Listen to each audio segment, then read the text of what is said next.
आज आपल्यासमोर अतिशय कर्तव्यदक्ष असे अधिकारी रामदास इंगवले साहेब आपल्या समोर आहे.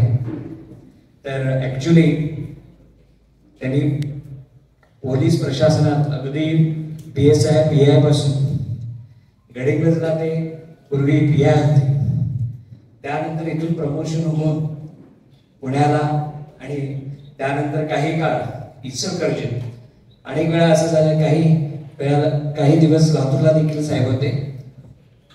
अगदी तळागाळापासून म्हणजे तुम्हाला मी सांगतो, काही जण डायरेक्टली DYSP पोस्टला येतात थ्रू मेनी कॉम्पिटेटिव्ह एक्झामिनेशन्स, पण साहेबांचं कसं सगळ्याच म्हणजे PSI पासून PI ह्या सर्व ह्याच्यामध्ये ग्राउंड लेवलला काम केल्यामुळं त्यांची एक प्रशासनात अगदी वेगळी ओळख आहे. ज्यावेळी साहेब इचलकरंजीला 12-13ला होते त्यावेळी मीही इचलकरंजीला काम करत होतो. त्यानंतर साहेब इकडे आलेले आहेत, मी इथं आलेलो आहे. आता साहेबांनी मला सांगावं त्यांचं पोस्टिंग कुठं आहे, मग मी तिकडे जाईन. तर अनेक असे आमचे निकटवर्तीय जे स्नेही आहे, मध्यंतरी मूर्ती साहेब, आम्हाला जयसिंगपूरमध्ये मी राहायचो, साहेबांच्या बद्दल बरीचशी माहिती मला द्यायची साहेबांच्या कामाच्या संदर्भात. आज आपले डॉक्टर अमोल पाटील सरांनी आज आम्हा सर्व अभिनव परिवाराच्या सर्व सदस्यांसाठी हे एक कार्यक्रम आयोजित केलेला आहे. सर्व मुलांना regarding many policing actions, disciplinary things, आणि आपण अगदी रहाटीचं इथं आपण आल्यामुळे इथं रहदारी वाढलेली आहे, ट्रॅफिकचे इश्यूज आहेत. आणखीन आजचा जो कार्यक्रम आहे बेसिकली आपला अभिनव परिवार, आमची सगळी टीम आणि खास करून डॉक्टर अमोल पाटील सर असतील, आमचे HS सर असतील, या सगळ्यांनी विचार करून आम्हा सर्वांसाठी हे फायदेशीर एक उपक्रम राबवलेला आहे. त्यासाठी आजच्या कार्यक्रमाचं ब्रीफिंग आमचे संस्थापक अध्यक्ष माननीय डॉक्टर अमोल पाटील सर करतील. सर.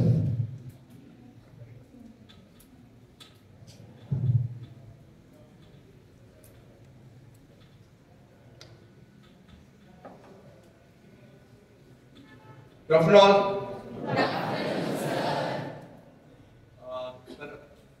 मला वाटतं कालच माझं लेक्चर झालं होतं वरती 11च्या विद्यार्थ्यांसाठी, आणि आज आपण अनोखा कार्यक्रम अजून एक घेतोय. आणि या अनोख्या कार्यक्रमाचे प्रमुख पाहुणे DYSP इंगवले साहेब, या सर्वांचं सर्वप्रथम मी अभिनव परिवार मार्फत सहर्ष स्वागत करतो.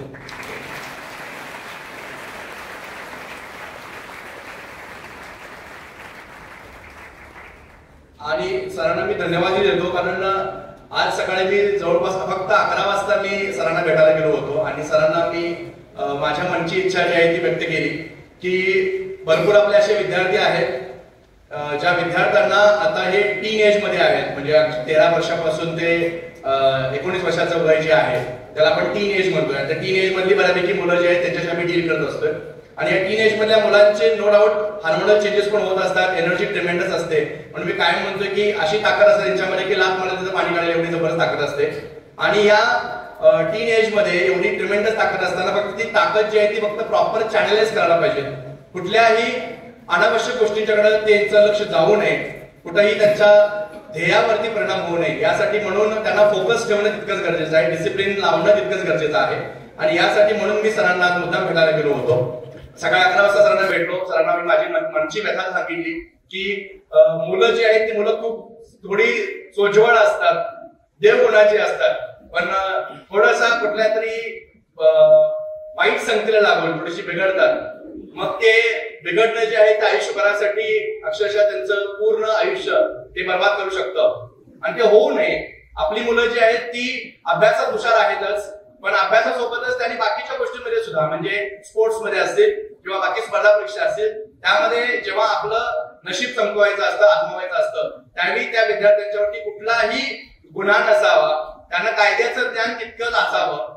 मग ते वाहतुकीचे नियम असतील किंवा आता जी नशेखोरी चालली आहे ती, त्याच्या नादाला ही मुलं लागू नयेत किंवा आपल्या इथं मुली सुद्धा आहेत आणि या मुलींना निर्भया पथक काय असतं, म्हणजे समजा आपल्यावरती दुर्दैवानं कुठला तरी प्रसंग ओढवला असेल तर त्यावेळी त्यांनी कुठली समयसूचकता दाखवायला पाहिजे, त्यांनी कसं त्या प्रसंगाला तोंड द्यायला पाहिजे, हे सगळं आपल्याला एक माहिती मिळणं गरजेचं असतं. आणि त्यासाठी म्हणून मी सरांच्याकडे गेलो होतो की सर असं आणखी आपल्याला आपल्या विद्यार्थ्यांसाठी एक लेक्चर आपण अरेंज करूया, तुमचं व्याख्यान अरेंज करूया. आणि सरांनी म्हणजे एक मोठा माणूस का मोठा असतो त्याचं एक मूर्तिमंत उदाहरण म्हणजे गोले साहेब.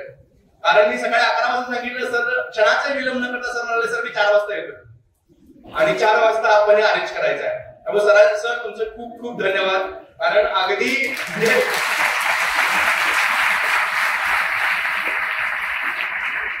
एक कर्तव्यदक्ष अधिकारी काय असतो त्याचं मूर्तिमंत उदाहरण म्हणजे गोले साहेब आहेत.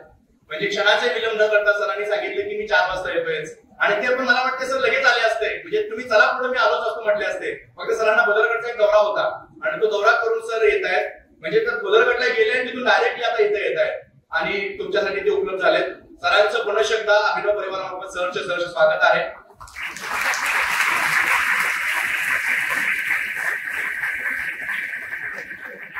मी थोडंसं सर अभिनव परिवाराबद्दल थोडक्यात सांगेन नेमकं परिवार कसा आहे आपला. तर अभिनव परिवार जो आहे सर तो 2015 पासून चालू झाला आणि 2015 पासून अभिनव क्लासेस होते. त्या अभिनव क्लासेसचं नंतर रूपांतर मग सायन्स अकॅडमी झालं आणि ते सायन्स अकॅडमी मार्फत मग आपण 11वी 12वीच्या विद्यार्थ्यांना कोचिंग देत होतो. खूप चांगल्या विद्यार्थ्यांनी यश मिळवलेलं आहे. म्हणजे असं होतं की पहिल्या वर्षी जेव्हा आमचा रिझल्ट लागला त्यावेळी 99% वरती आमची जवळपास 10 मुलं गेली एमएसटी सीईटी मध्ये. नंतर आम्हाला कॉन्फिडन्स आला, पुढच्या वर्षी परत कोविड चालू झाला तरीही 10 विद्यार्थी 99च्या वरती गेले, त्याच्या पुढच्या वर्षी 16 गेले, नंतर 25 गेले आणि आता तो आकडा वाढतच चाललाय. मग सीईटीला चांगला रिझल्ट मिळतो म्हटलं आम्ही जेईला प्रयत्न केले, जेईला सुद्धा आमची मुलं आयआयटी क्रॅक केली, मेडिकल साठी सुद्धा एम्स पर्यंत धडक त्या विद्यार्थ्यांनी मारली. म्हणजे ग्रामीण भागामध्ये टॅलेंट खूप जबरदस्त आहे. त्या टॅलेंटला थोडीशी दिशा द्यायची गरज होती आणि त्या अभिनवच्या मार्फत आपण 2015 पासून करत आहोत.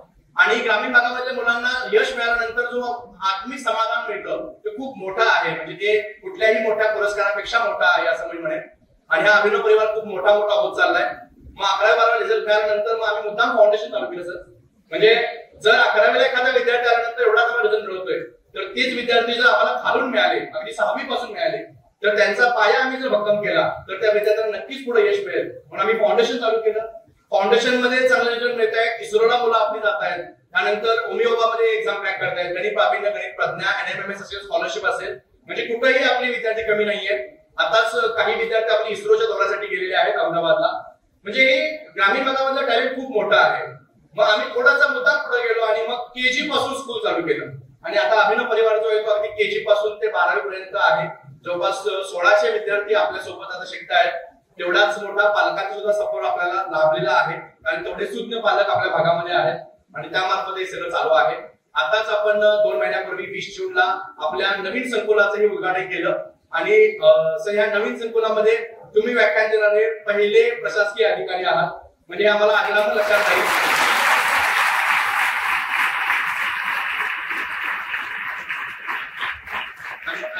तुमच्या मार्गदर्शनाने ही सगळी मुलं कृतकृत्य व्हावीत एवढीच फक्त अपेक्षा आहे. जास्त वेळ न घेता मी मी रजा घेतो. Thank you very much.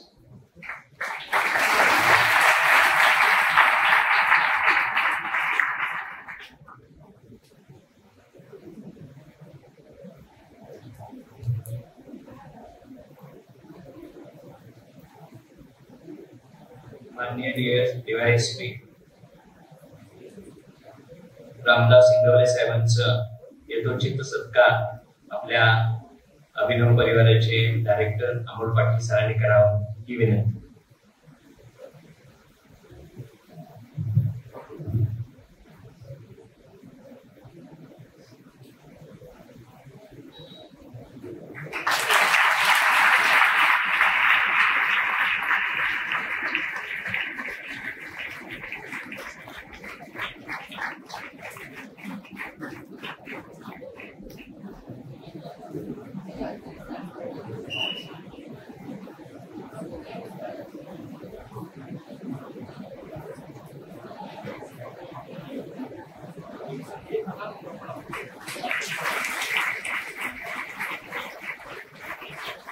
Selfie with प्लांटचा आपला जो उपक्रम आहे 1000 प्लांट्स वी हॅव प्लांटेड, त्याची एक प्रतिमा सरांना आपण दिली. आता मी फार वेळ न घेता साहेबांना रिक्वेस्ट करतो की आपल्या मुलांना अनुसरून समजून त्यांनी मार्गदर्शन करावं. साहेब.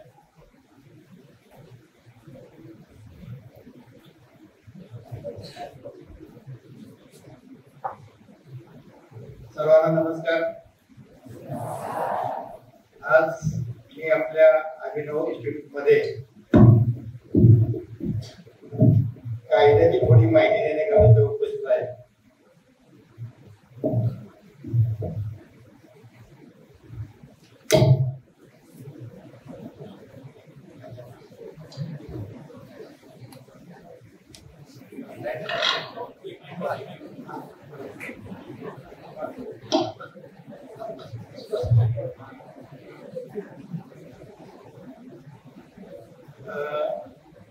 आज आपल्या संस्थेचे संचालक डॉक्टर पाटील साहेब आज सकाळी माझ्या कार्यालयामध्ये हजर झाले आणि मला आपल्या संस्थेमध्ये येऊन मार्गदर्शन करण्याकरिता विनंती केली.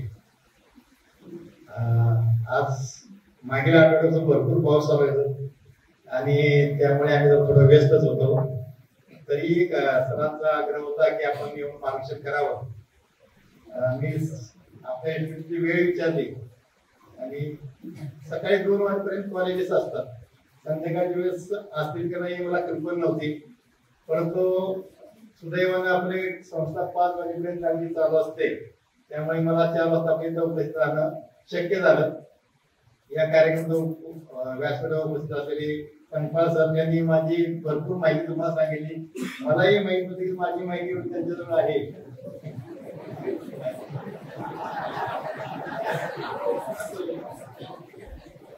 माझा असा समज होता पोलिसांकडे जास्त माहिती संकलित असते, परंतु शिक्षक वर्ग सुद्धा आमची माहिती जास्त ठेवते याचं मला समजलेलं आहे. तर त्यामुळे आता इथून पुढे आपल्याला जपून राहावं लागणार आहे. असो, त्याचं कारण असं आहे, आम्ही पोलीस युनिफॉर्म मध्ये पोलीस आहे. आम्हाला सर्वजण ओळखत असतात, पण आम्हाला जेवढे त्या कामाच्या निमित्तानं पोलिसला येतात किंवा ऑफिसमध्ये येतात अशा लोकांचीच आमची ओळख होते, किंवा गुंड लोक किंवा आरोपीची ओळख राहते, ज्यांचा पोलिसांशी संबंध येतो. अशा लोकांची आमच्याशी ओळख राहते किंवा आमची ओळख ठेवली जाते. तर असं मी सरांनी सांगितल्याप्रमाणे 2-3 मला मुद्द्यावर मार्गदर्शन करायला सांगितलं आहे. एक तर वाहतुकी संदर्भात मार्गदर्शन करायला सांगितलं. पहिल्यांदा मी वाहतुकी संदर्भात बोलतो. मोटर व्हेकल ऍक्ट 1988 चा हा कायदा आहे महाराष्ट्र शासनाचा. त्याच्यामध्ये वाहतुकीचे गुन्हे आणि नियम हे सर्व त्यामध्ये अंतर्भूत आहे. पहिल्यांदा आपण वाहन चालवतो, वाहन चालवण्याकरता तुम्हाला कमीत कमी वयाच्या 18 वर्ष आहे.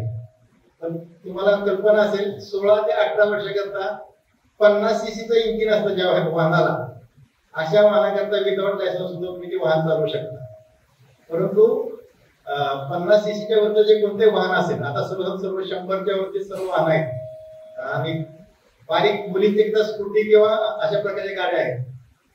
बाईक प्रमाण त्यामुळे खूप कमी झाले. पुरुष मंडळी सुद्धा मोठ्या प्रमाणात अशा प्रकारचे वाहन वापरतात, कारण इजी घेऊन गोईंग ते वाहन आहे, सहजपणे तुम्हाला चालवता येतं, बॅलन्स करता येतो.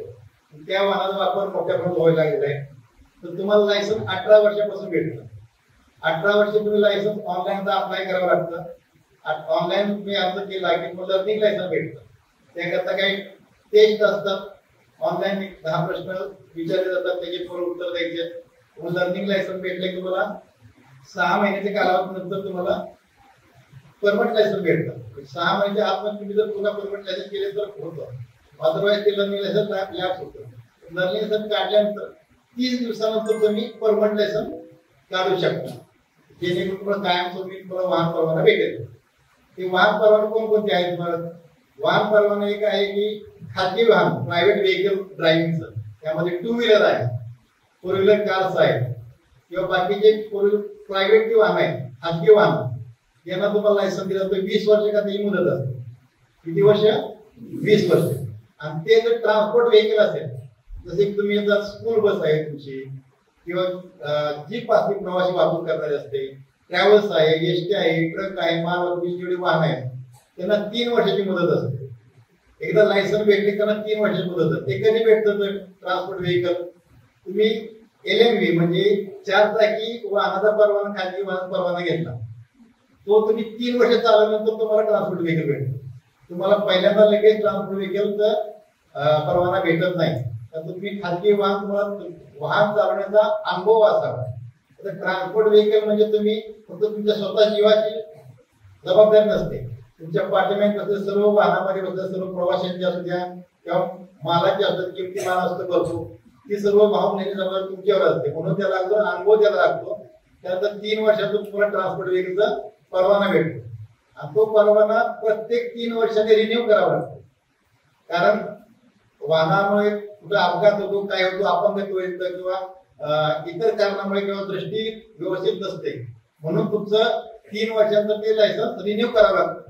खाजगी लायसन्स नाही. खाजगी लायसन्स एक वेळ काढले 20 वर्ष तुम्हाला भेटून जातं. त्यामुळे पण लायसन्स लॅप्स झालं की पुन्हा रिन्यू करावं लागतं. आता लायसन्स मध्ये पहिल्यांदा मी सांगितलं, पहिल्यांदा खाजगी टू व्हीलरचं आहे, मोटर व्हेकलचं आहे, ऑटो रिक्षा ट्रान्सपोर्ट मध्ये येतो. आपण रिक्षाने प्रवास करतो, ते ट्रान्सपोर्ट व्हेकल आहे. त्याप्रमाणे जीप आहेत. लाईट व्हेकल झाल्यानंतर पुन्हा 4 चाकी मोठी वाहनं जी आहेत, म्हणजे एक्सेल असतं, एक्सेल पाठीमागे ऍक्सिलेटर, त्याच्यावरती ते ड्रायव्हिंग लायसन्स ठरवलं जातं की 6 टनाची वाहनं, 10 टनाची वाहनं वाहतूक करणारी, 20 टन वाहतूक करणारी वाहनं, त्याच्याप्रमाणे त्याच्यावरती लायसन्स हे असते. हेवी व्हेकल्स असतात, त्याचं लायसन्स ते ट्रान्सपोर्ट व्हेकलच्या नंतर पुन्हा 5 वर्षाचं भेट, म्हणजे 3 वर्षानंतर 5 वर्ष तुमचा वाहतुकीचा परवाना असेल तेव्हा ते भेटतं. तेव्हा मग तुम्ही मोठे ट्रक्स, बसेस वगैरे चालवू शकता. त्यामध्ये लॉंग व्हेकल असतात, लॉंग व्हेकल, गुड्स व्हेकल मोठे असतात, त्याचं लायसन्स स्पेशल भेटतं. काही वेळेस पेट्रोलियम वाहतूक करणारे पेट्रोलचे टँकर असतात, केमिकल्स वाहतूक करणारे असतात, त्याच्या पाठीमागे लिहिलेले असते. अशा वाहतुकीला सुद्धा तुम्हाला परवाना, वेगळा परवाना घ्यावा लागतो.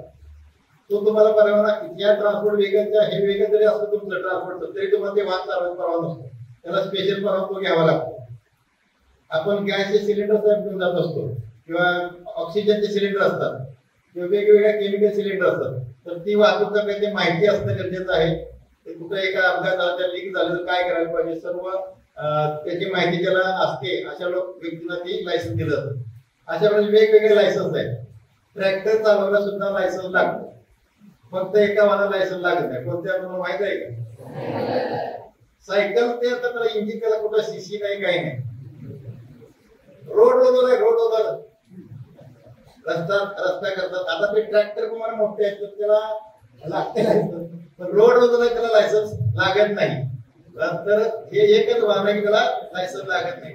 आता त्याच्या पण मॉडिफिकेशन झाल्यामुळे त्या वाहनाला सुद्धा लायसन्स लागतं. कारण त्या वाहनाचा वेग किती असतो पाहिला असेल तुम्ही, मिनिमम 10 किंवा 20 किलोमीटर पर आवर एवढा वेग असतो त्याचा.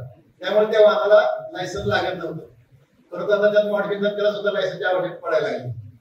आता हे झालं लायसन्स बद्दल. कुठलंही वाहन चालवताना तुम्हाला विहित लायसन्स तुमच्याकडे असणं आवश्यक आहे.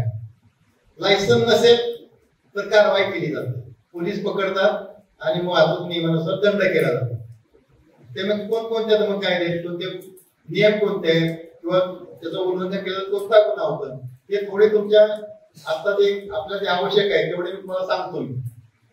एक तर लायसन्स नसेल तर विदाउट लायसन्स ड्रायव्हिंग केलं म्हणून तुमच्यावर कारवाई केली जाणार. त्यामध्ये फक्त तुमच्या एकट्यावर कारवाई नाही, तर जो वाहन मालक आहे ज्यांनी तुम्हाला वाहन चालवायचं, तुमच्या वडिलांचं वाहन असेल, भावाने घेतले वाहन असेल, ते तुम्ही चालवत असेल विदाउट तुमच्या लायसन्स असतात, तर तुमच्यावर कारवाई होते आणि ज्या गाडी मालक आहे त्याच्यावर सुद्धा कारवाई होते. हा एक झाला. त्याच्यामध्ये आता अगोदर मध्ये मागील 2 वर्षापासून अमेंडमेंट झाल्यानंतर दंडाची रक्कम खूप मोठ्या प्रमाणात वाढलेली आहे. आता वाहन चालवायचं लायसन्स झालं, तुम्हाला लायसन्स नसेल तर असेल तर हे दोन्ही सांगितलं.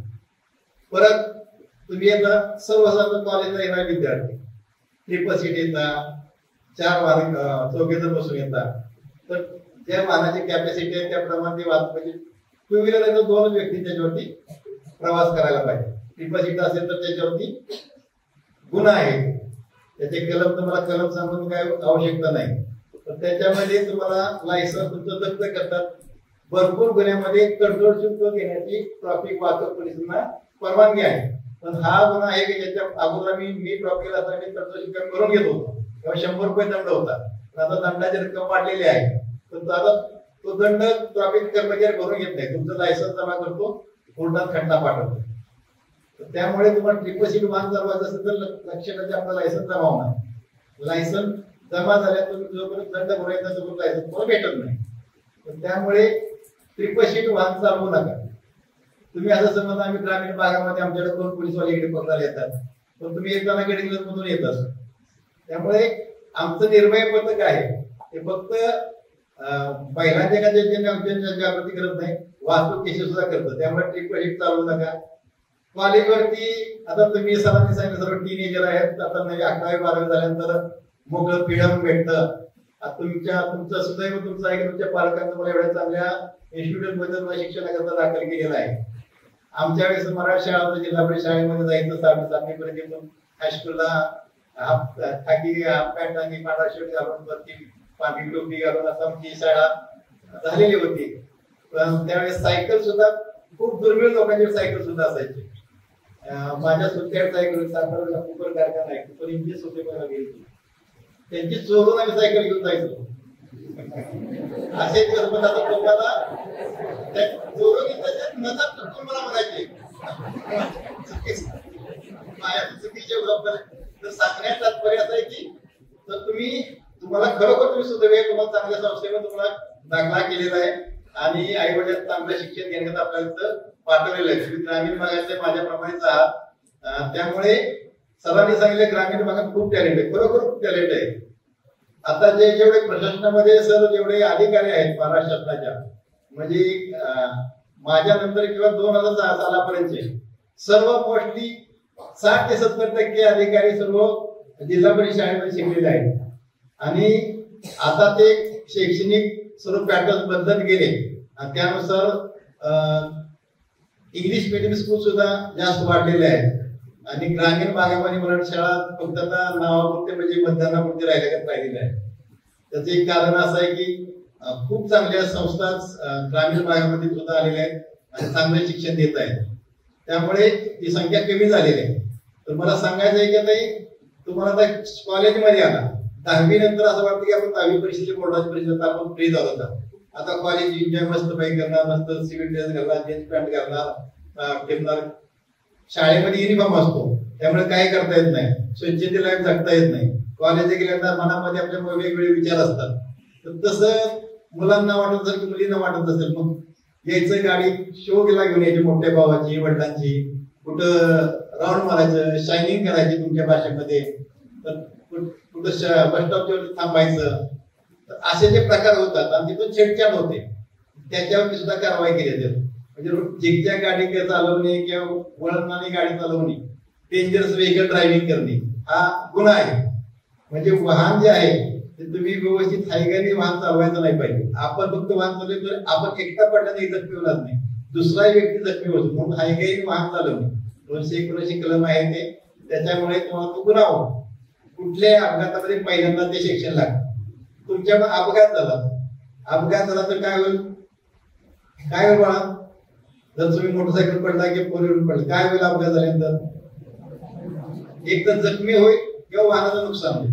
मग जखमी झाल्यानंतर कसं कोणते शिक्षण लागतात? किरकोळ जखम झाले तर मग ते 337, फ्रॅक्चर झाले तर 338, एखादा व्यक्ती मयत पावला तर त्याच्यावर 304, आता 106 झालेले आहेत नवीन, काय BNS काय 23 पासून लागू झालेला आहे. परत एखादं जनावर परत पावलं त्यामध्ये तर त्याचा वेगळं शिक्षण 429 आहे, नुकसान झालं 427 आहे. असे ज्याप्रमाणे त्याच्या गुन्ह्याचं स्वरूप वाढत जातं तसे ते कलम त्याला अट्रॅक्ट होतात आणि त्यानुसार शिक्षा आणि दंड याची रक्कम सुद्धा वाढत असते. तर अपघात होणार नाही याची पूर्ण खबरदारी घ्या. त्याच्या पुढे जाऊन सांगतो, अपघात फक्त काय आपल्या स्वतःमुळे होत नाही, त्याला रस्ते सुद्धा कारणीभूत असतात. आपण आपला निग्लिजन्स कारणीभूत असतो. आपण किती व्यवस्थित समोरच्या वाहनाला जर व्यवस्थित नाही आला तर तो आपल्यावरती वाहनाचा आपला सुद्धा अपघात होऊ शकतो. काही वेळेस उभ्या वाहनाचा आपण धडक देतो. भरपूर वेळा तुमचं कोल्हापूर जिल्हा सदर जिल्हा आहे, मी सातारा, आमचा जिल्हा चांगला आहे, परंतु कोल्हापूरला म्हणजे दूध आणि ऊस संकलनाकरता खूप महाराष्ट्रामध्ये प्रथम क्रमांकावरती कोल्हापूर जिल्हा आहे. इथे ऊसाची वाहतूक भरपूर होती उन्हाळ्यामध्ये. आता पहिले ट्रक मध्ये वाहतूक सुरू व्हायची भरपूर, त्यामुळे ते वाहन दिसून यायचं. पण आता ट्रॉलीमध्ये वाहतूक होती किंवा बैलगाडीमध्ये वाहतूक होती, कारखाने जवळ भरपूर झाल्यामुळे त्याला रिफ्लेक्टर नसतात पाठीमागे. रिफ्लेक्टर असणं किती गरजेचं आहे ते नाईटला तुम्ही प्रवास ड्रायव्हिंग करत तुमच्या लक्षात येईल. तर ते त्याला जाऊन वाहनं धडकत असतात. तर ते होऊ नये, त्याला रिफ्लेक्टर नसेल तर सुद्धा तो गुन्हा आहे. आता लाईटचा सांगतो मी, तुमच्या गाडीला आता ते BS6 मॉडेल आल्यापासून सर्व टू व्हीलरला दिवसा सुद्धा लाईट आहे. पण लाईट्स चांगली असणं आवश्यक आहे. लाईट नसेल, विदाउट लाईट जरी वाहन चालवलं तरी तो गुन्हा आहे. आरसा म्हणजे टू व्हीलर तुम्ही आरशामध्ये कधी बघता का? पण आरसा तो तेवढाच आवश्यक, नियम आहे तो, वाहनाला आरसा पाहिजे, तो आरसा पाहिजेच. जसं तसं वायपर तो गाडीचा फोर व्हीलरला तोही आवश्यक आहे, तो पाहिजेच. बाजूच्या काचा असतात आपल्या त्या ट्रान्सपरंट असतात, त्याला काही काही लोक ब्लॅक फिल्मिंग करतात, तर तो गुन्हा आहे. त्याच्या सर्व गाडी थांबून ती काढून घेते. ती गाडीमध्ये आता सायलेन्सर्स बदलले जातात आवाज वेगवेगळे करण्याकरता किंवा आपल्या लोकांनी अट्रॅक्ट करून आपल्याकडे पाहावं म्हणून. तर वेगवेगळ्या स्पोर्ट्स बाईक आहेत, त्याला किंवा बुलेटला सायलेन्स बदलतात आणि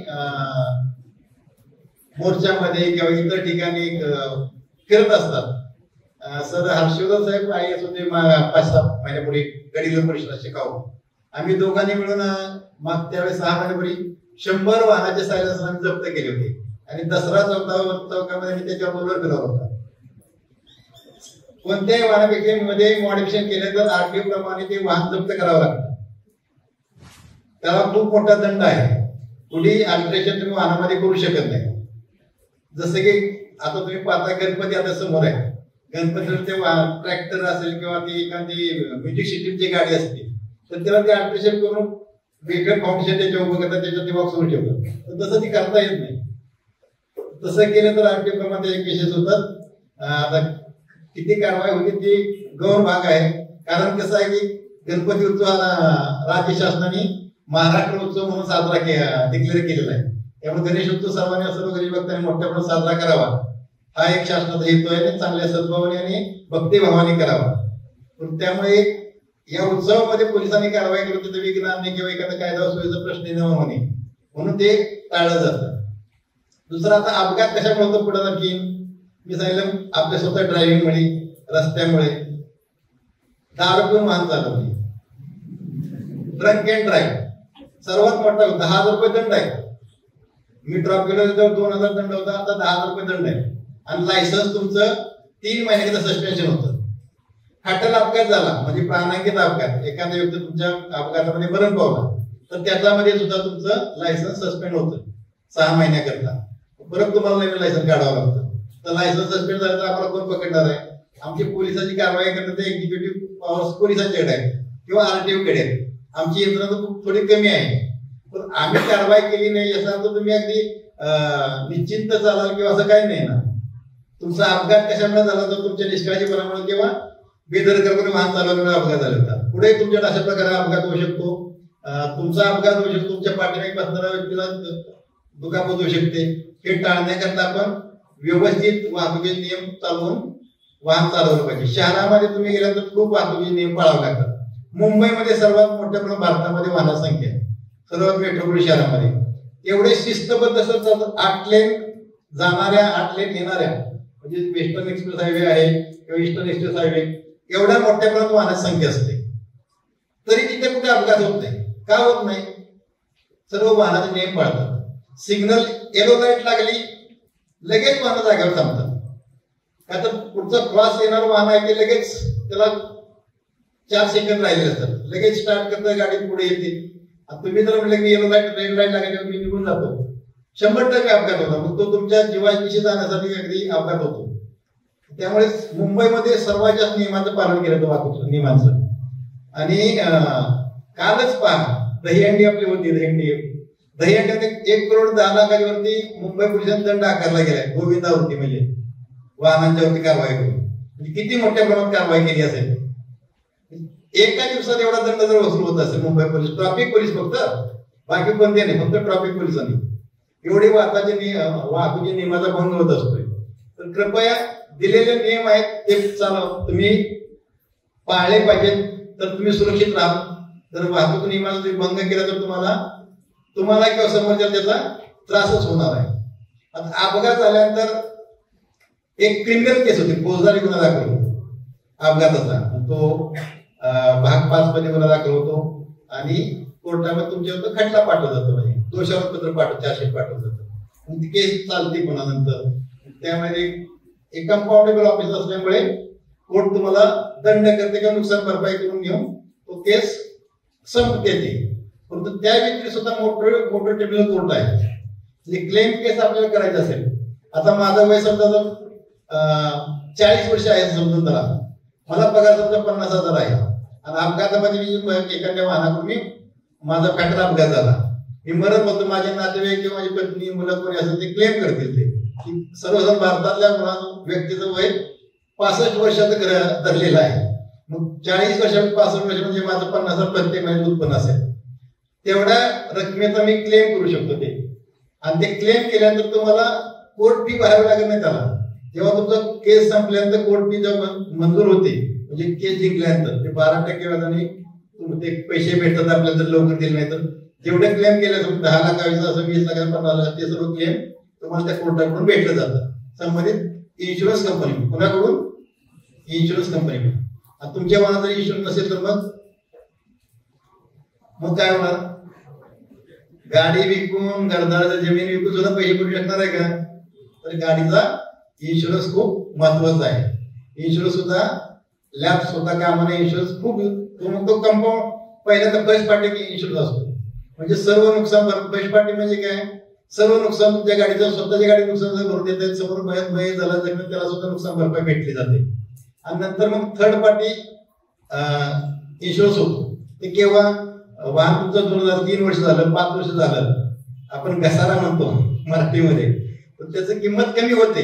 त्यानुसार ते इन्शुरन्स मग ते पुढे कंपनी इन्शुरन्स कंपनी त्या वाहनाची कंपाऊंडेबल इन्शुरन्स ते करत नाही. तर थर्ड पार्टी इन्शुरन्स करतं फक्त आपल्या समोरच्या जो कोण अपघात झाला त्याला फक्त इन्शुरन्स क्लेम भेटतं, आपल्या वाहनाचे नुकसान भरपाई किंवा आपल्याला झाले त्याचे पैसे भेटत नाही. असं ते इन्शुरन्सचे वेगवेगळे नियम आहेत. तर ते इन्शुरन्स असणे एक आवश्यक आहे. प्रत्येक वाहनाचं रजिस्ट्रेशन असावं. विदाउट रजिस्ट्रेशन तुम्ही वाहन रस्त्यावरती आणू नका, त्याला दंड जास्त आहे. नवीन गाडी घेतली, सर्वांना दाखवण्याकरता नवीन माझ्या विरोधात गाडी नंबरची गाडी फिरवतो, शाने आम्ही नवीन गाडी घेतली दाखवण्याकरता आपण फिरवतो, तर तसं करणं चुकीचं आहे. ज्या एजन्सीमधून वाहन तुम्हाला दिलं जातं त्यांनी तुम्हाला वाहन रस्त्यावर विदाउट रजिस्ट्रेशन द्यायचंच नसते. नंबर टाकून तुम्ही वाहन चालवायचं असतं.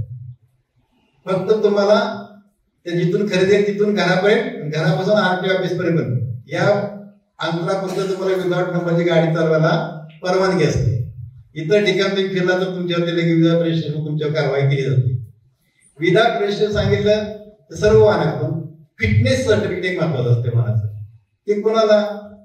आता तुम्ही मुंबईमध्ये ट्रान्सपोर्ट व्हेकल 8 वर्षाची कालावधी आणि ग्रामीणमध्ये 15 वर्षाची. म्हणजे बस असू द्या, ट्रक असू दे, कोणती वाहतूक प्रवासी वाहतूक असू कोणती असू ट्रान्सपोर्ट व्हेकल, अशी वाहनं जर खराब होतात, त्यांचे मेकॅनिकल किंवा पॉइंट्स भरपूर त्यामध्ये खराब होतात, ते चालवण्याकरता लायक राहत नाही, तर त्याच्यातून अपघात होत असतात मेकॅनिकल पार्ट. तुम्ही एक इंडियन पिक्चर कोणी बघितलाय कमल हसनचा? कमल हसनचा एक इंडियन पिक्चर आहे पहा, खूप सुंदर पिक्चर आहे. त्याच्यामध्ये त्याचे वडील कमल हसन स्वातंत्र्य सैनिक दाखवले, ते सुद्धा एक जण दाखवले एजंट, आर्टिफिशियल एजंटचं काम करणार. स्कूल बस असे घेऊन जातात पासिंगला, ते स्कूल बस न पाहता ते फिटनेस सर्टिफिकेट देतात आणि त्या बस नंतर अपघात होतात, ते स्कूलचे मुलं वगैरे मरतात. त्याचे वडील जे स्वातंत्र्य सैनिक होते ते त्याला सुद्धा मारून टाकतात. असं ते पिक्चर आहे. तो फिटनेस आवश्यक आहे प्रत्येक वाहनाचं. फिटनेस सांगितलं मी तुम्हाला. दारगून वाहन चालवायचं नाही, विदाउट लायसन्स चालवायचं नाही, टिकपेशी चालवायचं नाही, किंवा झिगझॅग वाहन चालवायचं नाही, वेगाने वाहन चालवायचं नाही. वेगाने वाहन चालवलं तुम्हाला ज्वलंत उदाहरण तुम्हाला सांगू काय? आजऱ्याला बघा एक अपघात झाला होता, कोणी वाचलंय का? ती कोणती गाडी होती सर? स्पोर्ट्स बाईक होती, त्याची 15-16 लाखाची स्पोर्ट्स बाईक होती. हेल्मेट 4-5 लाखाचं होतं. तरी सुद्धा आजरात आंबोली घाटाच्या पुढे आल्यानंतर तो अपघात झाला होता. ट्रक समोर चाललेला आहे, यांनी हा डाव्या बाजूला जायला पाहिजे होतं.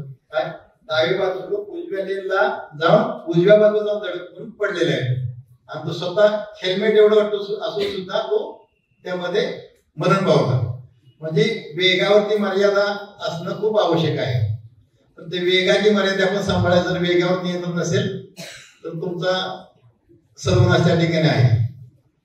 तुम्ही आता वाहन चालवता वेगात सांगितलं मी तुम्हाला, त्याला सुद्धा हायवेला बोर्ड लागलेले असतात वेगवेगळे साईन बोर्ड असतात. तुम्हाला माहित आहे की कशा प्रकारचे बोर्ड असतात कोण सांगू शकेल? तुम्ही रोज प्रवास करता रस्त्याने एसटीने बसने चालत कोणी पण एक सांगतो कसा बोर्ड असतात. बर मी कुजबुज करून मी सांगतो तुम्हाला. एक असतो गोल बोर्ड, समोर लावल्याचा गोल बोर्ड असतो, त्याला बाहेर रेड सर्कल असतो रेड, त्याच्यामध्ये लिहिले असते 30 वेग मर्यादा 30 वेग मर्यादा 40 वेग मर्यादा. ते तुम्हाला वाहन चालकाला बंधनकारक आहे. काय करायचं तुम्हाला ते पाळायचंच आहे. ते काय बंधनकारक आहे. गोल सर्कल मध्ये रेड सर्कल मध्ये दिलेले आकडा वेगाची मर्यादा आहे ती तुम्हाला पाळायची आहे. ते जर नाही पाळले तर ते तुम्हाला मोटर व्हेकल ऍक्ट प्रमाणे 112 183 प्रमाणे गुन्हा आहे, त्याच्यामध्ये दंड होतो. त्याकरता स्पीड गन असतात. स्पीड गन वाहनाची वेगाची मर्यादा किती आहे. आता ग्रामीण भागामध्ये एवढा त्याचा उपयोग केला जात नाही, पण शहरामध्ये ट्रॅफिक पोलीस सर्व त्याचा उपयोग करतात. स्पीड गन हायवेला वगैरे एचएसटी म्हणून एक ब्रँच आहे, highway traffic police, highway safety police, तर ते स्पीड गन लावतात हायवेला वेगाला आणि मग ते दंड तुम्हाला लगेच येतो. लगेच आता कॅच येणेच होतं सर्व. वाहनात तुमच्या वेग असेल मर्यादा दिली असेल त्याच्या पुढे गेली 80 असेल 60 असेल त्या ठिकाणी लगेच तुम्हाला दंड येतात. लगेच 2000 रुपये दंडाची रक्कम लगेच मोबाईलवर मेसेज येतात. तर अशा प्रकारचे वेग नसावा हा एक बंधनकारक बोर्ड असते. गोल बोर्ड जेवढे आहेत सर्व बंधनकारक आहे. एक बोर्ड असतो त्रिकोणी बोर्ड असतो. तो कुठं असतो? एखादा ब्रिज आहे, अरुंद पूल असतो, अरुंद पूल, स्कूल आहे, हॉस्पिटल आहे. आता मुलगा शाळेत चाललेला असं दाखवता त्या बोर्डवरती पहा. इथं तुम्ही कॉन्शियसली चालायची म्हणजे तुम्हाला दक्षतेकरता इशारा देणे का त्रिकोणी बोर्ड असतो की समोर अरुंद पूल आहे, समोर रेल्वे फाटक आहे, समोर शाळा आहे, समोर हॉस्पिटल आहे. हे त्रिकोणी बोर्ड असतात. दुसरे असतात आयताकृती बोर्ड असतात. तुम्ही आता टोल नाका बघा एवढे हिरवे बोर्ड भरपूर लागलेले असतात. काय लिहिले असतं काय माहिती नसतं. त्याच्या फक्त माहितीदर्शक बोर्ड असतात ते. तर ते बोर्ड माहितीचे असतात. जसे की समोर 500 मीटर अंतरावर हॉटेल आहे, 1 किलोमीटर अंतरावर पेट्रोल पंप आहे. वाहन चालकाला कशाची गरज असते? पेट्रोलची गरज असते, जेवणाची आवश्यकता असते, हॉस्पिटलची आवश्यकता असते. असे ते बोर्ड असतात. सर्व चौकोनी बोर्ड असतात. किती प्रकारचे बोर्ड असतात मग? गोल, त्रिकोणी आणि चौकोनी. गोल बोर्ड आहे तो बंधनकारक आहे, तुम्ही पाळायचे. त्रिकोणी बोर्ड तुम्हाला कॉशियस करतो, तुम्हाला दक्षता देतो, सूचना देतो इथून पुढे काय आहे वस्तू. आणि आयताकृती किंवा चौकोनी बोर्ड आहे ते सर्व माहितीदर्शक फलक आहे. आता तुम्ही आता याला शहरामध्ये गेला, आता कॉलेज समजा तुम्ही वेगवेगळ्या शहरामध्ये इन्स्टिट्यूटमध्ये इंजिनिअरिंग मेडिकलला तुम्ही जाणार आणि त्या ठिकाणी तुम्हाला शहरामध्ये तुम्हाला निश्चितच वाहन चालवावं लागणार आहे. तर असे बोर्ड समोर दिसतील, वेगवेगळे रस्त्यावर पट्टे दिसतील, रोड मार्किंग दिसेल, त्याला रोड इंजिनिअरिंग म्हणतात, रोड मार्किंग असते. तर तुम्ही स्कूलच्या पुढे बघा असे पिवळे झेब्रा क्रॉसिंग असतात आणि सिग्नल त्याच्यात पांढरा पट्टा असतो असा. त्या पांढऱ्या पट्ट्याच्या पुढे वाहन पुढे घ्यायचं नाही. त्याला म्हणतात पेडिस्ट्रियन क्रॉसिंग, म्हणजे पादचारी रस्ता क्रॉसिंग करतात असतं. म्हणजे सिग्नल लाल सिग्नल लागला तर त्या पांढऱ्या पट्ट्याच्या पाठीमागे तुमची वाहनं उभी पाहिजे. त्या पांढऱ्या पट्ट्याच्या पुढे ते लोक रस्ता क्रॉस करणार. आणि झेब्रा क्रॉसिंग जे असते पिवळ्या पट्ट्यामध्ये असते. इथं स्कूल आहे, हॉस्पिटल आहे, इथून तुम्ही जसं कॉशियस करता त्रिकोणी बोर्ड आहे त्याप्रमाणे ते असते. तुम्ही थांबायचं नाही तिथे, हळू जायचे. तिथे हॉस्पिटल आहे, शाळा आहे, तिथून हळू जायचं, त्याला ते झेब्रा क्रॉसिंग म्हणतात. आणि पेडिस्ट्रियन क्रॉसिंग पांढरा पट्टा असतो ते तुम्हाला थांबायचंच आहे. सिग्नल रेड लाग सिग्नल लागेल, ग्रीन सिग्नल लागेल, तुम्ही पुढे जायचं आहे. हे दोन त्याच्यावर रोड मार्किंग आहेत. रस्त्यावरती बघा हायवेला वळणं असतात वेगवेगळे, त्या ठिकाणी पण वेगवेगळे तुम्हाला दिशादर्शक फलक असतात. आता तुम्ही ट्रॅफिकची जेव्हा लायसन्स काढायचं तेव्हा तुम्हाला फलकाचे सुद्धा प्रश्न त्याच्यात ते माहिती पण दिली असेल तुम्हाला अभ्यास करण्याकरता. तर त्याच्यामध्ये तुम्हाला सर्व माहिती मिळून जाईल. मी तुम्हाला बोर्डचं सांगितलं, थोडे नियम सांगितले आणि दंडाचे ते खूप मोठे दंड असतात. त्याचा सांगण्याची आवश्यकता नाही तुम्हाला, त्याच्यातून एवढ्या लांब जाण्याची गरज नाही. फक्त आपण वाहन चालवताना वाहतुकीचे नियम पाळा आणि शिस्तीने वाहन चालवा. कुठेही घाई करू नका. जीवन आपल्याला खूप मोठं लांब जायचे आपल्याला अजून, तर एवढी माहिती वाहतूक करता पुरेसे आहे की तुम्हाला गांधी पुढे जास्त सांगण्याची आवश्यकता आहे? आता मी दुसरा एक विषय घेतो, महिलांच्या संदर्भाने गुन्हे. निर्भया पथक आमचं जे आहे की मुली किंवा महिलांच्या संदर्भात जे गुन्हे आहेत, आपल्या भारत सरकारने सर्व जे कायदे आहेत ते स्त्रियांना मुलींना पाठिंबा देण्याकरिता संरक्षण करण्याकरिता कायदे आहेत. त्यामध्ये खूप मोठे म्हणजे आता BNS कायदा म्हणजे पहिला भारतीय दंड संहिता होता, परत पोक्सो कायदा आहे, असे वेगवेगळे कायदे आहेत जे महिलांना संरक्षित करतात.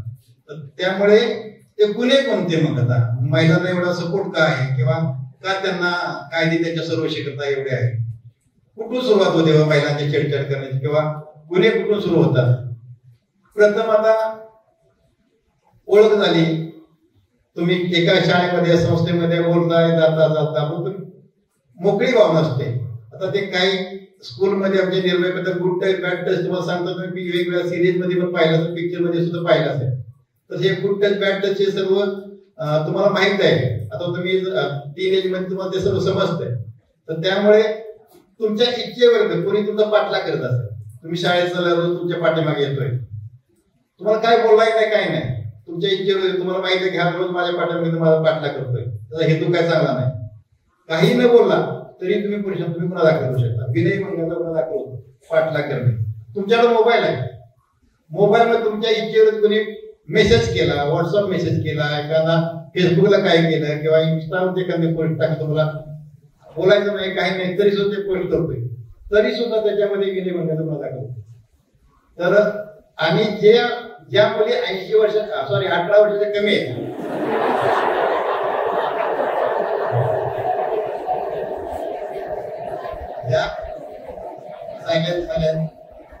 ज्या मुली 18 वर्षाच्या कमी आहेत त्याला पोक्सो कायदा लागतो, prevention of child sexual offender, तो एक कायदा लागतो. त्याच्यामुळे ती केस फास्ट ट्रॅक कोर्टमध्ये चालत जाते. त्याचा निकाल 2 वर्षाच्या कोर्टवरती घेऊन लवकरात लवकर निकाल लागून आरोपीला शिक्षा व्हावी हा त्याच्या पाठीमागचा उद्देश आहे.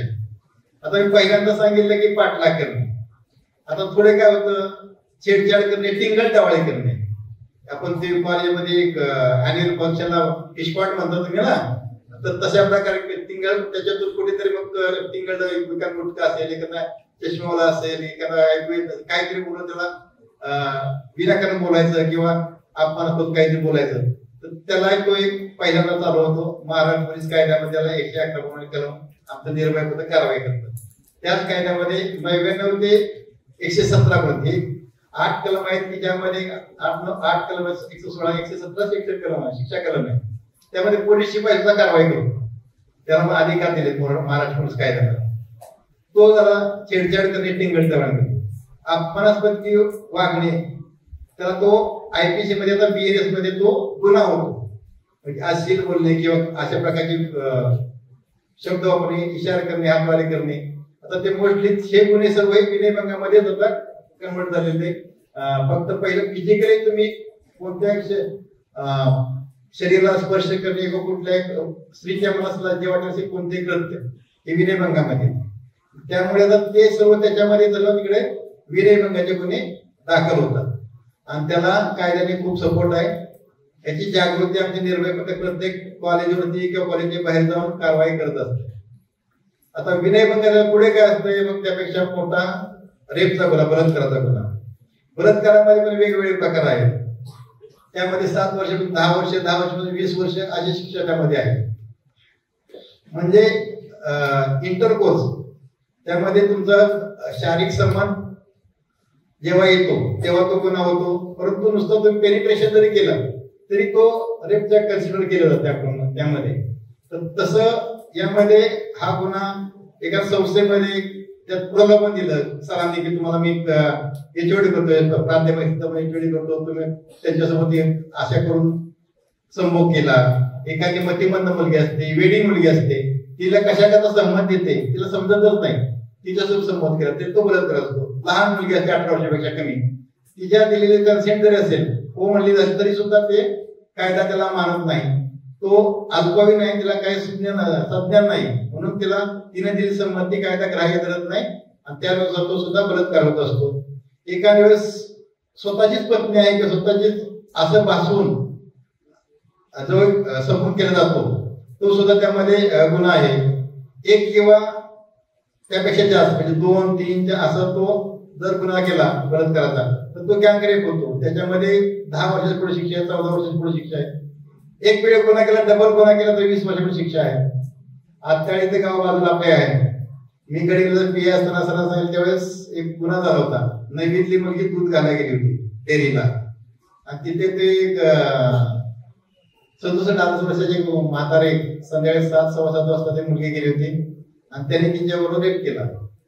घरी मुलगी गेल्यानंतर घरात गेली, घरी गेली, घरच्यांनी लगे विचारलं, सांगितलं तिनं लगे तक्रारला पोलिसला आले. आम्ही लगे पोलीसवाले गेलो, त्यांना घेऊन आलो, गुन्हा दाखल केला. आम्ही मेडिकल केली, मुलीची मेडिकल केली, ते वयस्कर व्यक्ती सुद्धा मेडिकल केली. दोन्ही मेडिकल इन्स्टंट केल्यामुळे सर्व एव्हिडन्स मेडिकली भेटले. त्याचे कपड्यावरती जे असतील विर्याचे डाग वगैरे सीएला तपासणी करता पाठवले तर त्याचे सुद्धा आम्हाला केमिकल अनालिसिस ते रिपोर्ट पॉझिटिव्ह आले. साक्षीदार भेटले. त्या गुन्ह्यामध्ये सर 20 वर्ष शिक्षा लागली. त्या आरोपीला 20 वर्ष शिक्षा लागली अल्कोहोल मनीसोबत बलात्कार केल्यामुळे. म्हणजे कायदा एवढा कठोर आहे. महिलांच्या संरक्षणाकरता सर्व कायदा आहे. तुम्ही 10-98ला फोन केला, 112ला फोन केला, तुम्हाला लगेच तुम्हाला मदत भेटते. 112ला फोन केल्यावर 5 मिनिटात 6 मिनिटात तुम्हाला लगेच देते. ग्रामीण भागात असेल 10 मिनिटापर्यंत तुम्हाला लगेच पोलीस मध्ये त्या ठिकाणी भेटते. शहरामध्ये 2-2, 3-3 मिनिटांमध्ये सुद्धा क्विक रिस्पॉन्स पोलिसांचा आहे. म्हणजे तुम्ही कुठल्याही वेळी तुम्ही फोन करू शकता. कधी काही घाबरण्याचं कारण नाही. तुम्ही अगदी भारतीय नारी आता सशक्त नारी व्हायला पाहिजे झालेले आहात आणि या कायद्याचा तुम्ही आणि पोलीस यंत्रणेचा तुमच्या अडचणीमध्ये पुरेपूर वापर करून घेतला पाहिजे. तुम्ही वेगवेगळ्या फोनवरती बघ क्लिप्स येतात मुंबई पोलीसच्या किंवा इतर ठिकाणच्या, त्यामध्ये चांगल्या चांगल्या क्लिप्स त्यामध्ये आहेत. आमचे जर निर्भय पथक असतील त्यांचे पॉवर पॉईंट प्रेझेंटेशन वगैरे ते सर्व तुम्हाला सांगतात, ते दाखवतात. तर तो एक झाला. आता परत कॉलेज मी रेपचं मला सांगितलं सिरियस. परत काय होतं, तुमचं लग्न होतं. लग्न झाल्यानंतर कशा करता लग्न, पहिलं हुंडा मागायचे. हुंडा मागणे हा गुन्हा आहे, हुंडा देणे हाही गुन्हा आहे. त्यामुळे त्या ठिकाणी सुद्धा कायदेशीरित्या गुन्हा दाखल केला जातो. संबंधित एखाद्या लग्न मोडलं जातं की हुंड्याच्या कारणावर काय गाडी मागितली, वस्तू मागितली, काय असं तो सुद्धा गुन्हा आहे. लग्न झाल्यानंतर सासू सासरे, आता तुम्ही आता हम तो हमारा तो असा आहे. पहिलं एकत्र कुटुंब पद्धती असायची. प्रत्येकाला 4-4, 5-5 भावंड असायची आणि सर्व एका घरामध्ये चुलते वडील हे सर्व 8-10 मुलं सर्व एकत्र राहायची. नणंद असायची, एखादी पहिले बाल विधवा असायच्या, त्यामुळे विधवा नणंद घरी असायची त्याच वयाची. आणि मग ते घरामध्ये सासू नणंद किंवा दीर जाच करायची, शिवेळ करायची, बोलणंच बोलायचं, तुला कपडे नीट धुता येत नाही, भांडीच घालता येत नाही, स्वयंपाकच चांगला केला नाही, अशा कारणात छेड केला जायचा. तुझ्या नवऱ्यानं काय ते आई वडिलांचं घरी लग्नात काय दिलंच नाही, काही कारण पैसे दिले नाही, गाडी दिली नाही, असं करून छेड करून त्याला मुलीला त्रास द्यायचे. त्यामुळे जात हात करणे म्हणजे त्रास देणे, हॅरेसमेंट हा गुन्हा आहे. ही लग्न झाल्यानंतर पहिली सिंपल केस 498 त्यानंतर त्या मुलीला जास्त त्रास झाला. हुंड्या करता काय वेळेस होते तिला एवढं असह्य होतं की शारीरिक किंवा मानसिक छळ तिला एवढा मोठा प्रमाणात केला जातो. मग ती आत्महत्या करते. कुठे विहिरीपुढे टाकेल, स्वतः पेटवून घेईल किंवा इतर विष पेल, अशा करून ते आत्महत्या. आत्महत्याच प्रवृत्ती करणे म्हणून ते शिक्षण लागतं. हुंडा मागण्याचं होतं शिक्षण लागतं, ते सुद्धा शिक्षण लागतं. काही वेळेस तिनं नाही आत्महत्या केली तर काही वेळेस हे नवरा बायको सासू सासरे नणंद जे कोण केली नवरा ते तिचं मर्डर करतात, तिला पेटवून देतात किंवा घरी ढकलून देतात, त्याला जबरदस्त विष पाजतात. मग तिथं खुनाचा गुन्हा दाखल होतो आणि जात लागतच त्याबरोबर. त्याबरोबर प्रयत्न तिनं केलाय का त्यांनी केलाय, काय वेळ दोन्ही बाजू जसे पुरावे जसे अवेलेबल त्याप्रमाणे शिक्षण अप्लाय केलं. तिथं ते हुंडाबळी म्हणून शिक्षण लागू. खून हा वेगळा आणि हुंडाबळी हा वेगळा. म्हणजे जाचाटमध्ये असं जर तिला मारलं तर ते हुंडाबळीचं शिक्षण त्यामध्ये लागतं. एखादी स्त्रीचं वय लग्न झालेलं आहे, तिचं लग्न 7 वर्षामध्ये नवविवाह म्हटलं जातं आणि तिचं वय 30 वर्षाचं असेल आतमध्ये तरी तिला नवविवाह म्हटलं जातं. त्या नवविवाहाचे जर वृत्ती असेल, तो आत्महत्या प्रवृत्ती करणे असेल किंवा हुंडाबळी असेल, तिथं डीवायएसपी सारख्या अधिकाऱ्यांनी भेट देऊन त्याचा तपास व्यवस्थित होतोय का नाही हे पाहायचं असतं. 8 तास अशा गुन्ह्याला आम्हाला भेट द्यावी लागते आणि सर्व महाराष्ट्र संबंधित तपास आम्हाला करावं लागतं, जेणेकरून अशा गुन्ह्यातल्या त्या मुलीला न्याय मिळेल आणि चांगल्या प्रकारे पुरावे क्रिएट करून दोषाला पत्र कोर्टात पाठवत जाईल आणि त्यामध्ये चांगले केस चालवून शिक्षा होईल. ही याप्रमाणे हे महिलांच्या विरुद्ध हे गुन्हे आहेत. तर अशा प्रकारचे गुन्हे तुमच्या सोबत कुठेही कोणीही केले तरी निसंकोचपणे तुम्ही पोलिसांना तक्रार द्यायला पाहिजे. एनजीओ भरपूर महिला सहाय्य करणाऱ्या मुली आहेत, तुमचे शिक्षक आहेत शाळेमध्ये, तुमचे आई वडील आहेत. तुम्हाला आई वडिलांना सांगायला भीती वाटत, तुमची बहीण असेल मोठी बहीण तिला सांगा. आमचे 112 वरती फोन करून सांगा. पोलिसांना तुम्ही बिंदास पण येऊ शकता. सर्व तुम्हाला पोलिसांना ओपन आहे. पहिल्यासारखं ब्रिटिशकालीन पोलीस नाही, पोलीस सर्वांना ओपन आहे. अगदी फ्रेंड प्रमाणे सर्व वागणूक देतात तुम्हाला. त्यामुळे कोणी घाबरायचं नाही. आपल्यावर कुठला तुम्ही अन्याय सहन केला तर समोरच्याची जास्त बळ वाढतो आणि तो त्यापेक्षा जास्त तुमच्यावर अन्याय करण्याचा प्रयत्न करत असतो. तर कृपया कोणी अशा प्रकारचे कृत्य कोणी आपल्यासोबत करत असेल, ते आपले वडील असले तरी, काय म्हणतो मी ऐकलं का, ते आपले वडील असले तरी तुम्ही तुमच्या आईला सांगा. आई कधीच वडिला सुद्धा ते पाठीशी करणार नाही तुमच्यावर कुठला अन्याय होत असेल तर कृपया तुम्ही बोला, रिपोर्ट करा, सांगा. त्याच्यावरती कायदा निश्चितपणे कारवाई करेल. समजले का? आता यापुढे मी तुम्हाला सरांनी सांगितलं अंमली पदार्थाचं जर मार्गदर्शन करा. आपल्या ग्रामीण भागामध्ये सर अजून अंमली पदार्थाचं प्रमाण कमी आहे, परंतु अंमली पदार्थ फक्त नशे करता आवश्यक आहेत का? नाही. नशा कशाने येते कोणी सांगू शकेल का? नशा कशामुळे येते? तुम्ही आता सायन्सचे विद्यार्थी आहेत बरोबर. नशा येणे म्हणजे काय? कोणी पण एकाने बरोबर सांगा. सांगा, मी सांगतो तुम्हाला. शांत बसा. आपले शरीर हे संपूर्ण शरीर याची जडणघडण आपल्या आईच्या उदरामध्ये होत असते. आपल्या शरीराला जे आवश्यक सर्व भाग आहेत ते आपल्या सर्व देवात दिलेली मोठी देणगी आहे आणि त्याचं चांगलं सुदृढ राहावं याकरता आपण प्रयत्न केले पाहिजे. त्याचा तुम्हाला फायदा आयुष्यभर होईल. जीवन यशस्वी होण्याकरता त्याचा खूप मोठा फायदा होईल. ज्यांना एखादा कान नसतो, पाय नसतो, आंधळा असतो, तर त्यांना त्याचं ते वैगुण असतं तरी सुद्धा त्यांना ईश्वराला कुठली तरी पॉझिटिव्ह गोष्ट त्यांना की नाही अतिरिक्त दिलेली असते की जेणेकरून ते चांगल्या प्रकारे जीवन त्याचं सर्वाइव्ह करू शकते. तर आपल्याला देवाने दिलेली मोठी देणगी आहे आणि ती आपण खूप जपली पाहिजे. आपण कुठल्याही नशेली पदार्थाच्या आहारी जाऊन किंवा त्याचं व्यसनी जाऊन आपलं शरीर खराब करू नये, बर्बाद करू नये. तुम्हाला एनडीपीएस कायदा, नार्कोट्रॉपिक ड्रग आणि सायकोट्रॉपिक सबस्टन्सेस, हा एक कायद्याचं नाव आहे एनडीपीएस. त्याच्याबरोबर हे म्हणजे अंमली पदार्थ याकरता कायदा झाला. दुसरा आहे महाराष्ट्र दारूबंदी कायदा. परत तिसरा आहे ते गुटखा अन्न भेसळ म्हणजे गुटखा जो आहे तो त्याच्यामध्ये येतो तो वेगळा कायदा आहे. असे वेगवेगळे कायदे जे आहेत ते त्याच्याकरता नशेली पदार्थाच्या करता आहे. आता पहिल्यांदा आपण जवळ ग्रामीण भागामध्ये काय आपल्याला नशेली पदार्थ म्हणजे नशेली पदार्थ नार्को म्हणजे काय? झोप येणे. सायकोट्रॉपिक म्हणजे मेंदूला या गोष्टीने आपल्यावरती अंमल होतो आणि आपल्याला गुंगी येते आणि झोप लागते, तर त्याला नशा करणे म्हणतात. ते किती प्रमाणात होतात? तुम्ही आता ड्रग म्हणला की आपली मला सर्व अंमली पदार्थ आहे असं नाही. आपण मेडिकल मध्ये औषध घ्यायचं असतं, केमिस्ट अँड ड्रगिस्ट काय लिहिलं असतं त्याच्यावरती? Chemist and druggist. कुठल्याही पदार्थाची मर्यादामध्ये त्याचा उपयोग केला तर ते तुम्हाला औषध म्हणून उपयोगी पडतं. आम्ही लहान होतो, मी मगाशी बोललो की आम्ही एकत्र कुटुंब वाढवलं, सर्व सर सुद्धा असतील त्यावेळेस म्हणजे अशी मातीची घर असेल तर सर्व आरसीची घर आहे ती. घरामध्ये जागा कमी असेल, सर्व मराठी शाळेमध्ये झोपा जायचं, मंदिरामध्ये झोपा जायची अशी पद्धत होती. आणि घरी कामं भरपूर असायची. घरचं सर्व सकाळी उठून सर्व म्हशी धारा करणे, गाई वगैरे सर्व कामं करणे, परत स्वयंपाक करणे, कपडे धुणे करून मग नंतर रानात जायचं, दिवसभर रानातली कामं करायची. संध्याकाळी त्यांना चुलीला जळण घेऊन यायचं, धारा म्हशीचे करून सर्व करून परत दिवस स्वयंपाक करायचा, परत झोपी जायचं, मुलांचं बघायचं सर्व. हे सर्व त्या स्त्रीला करावं लागायचं. आणि लहान मूल असेल त्यावेळेस काय व्हायचं? मग ते मूल रडणार, केकडणार, मग ती काम करून देणार नाही, मग आई वैतागणार, दोन तडाखा देणार, मग त्या पोराला लहान मुलं काय समजतंय, ते शांत बसावून काय केलं जायचं, आपूची गोळी दिली जायची, आपूची गोळी टाळ्याला लावली जायची.